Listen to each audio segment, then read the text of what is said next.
পাখি কখনো ডালের উপরে নির্ভর করে না, পাখি তার ডানার উপরে নির্ভর করে। তাই আপনার আমারও কর্মের পরে নির্ভর করা উত্তম।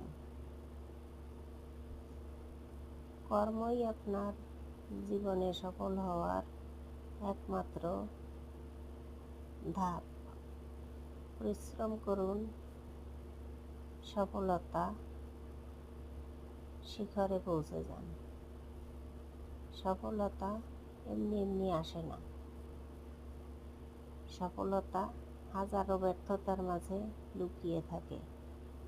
সফলতা ছিনিয়ে আনতে হয়। সফলতা ছিনিয়ে আনার টেকনিক আপনার নিজের কাছে। আপনি ইচ্ছা করলে সব কিছু সম্ভব।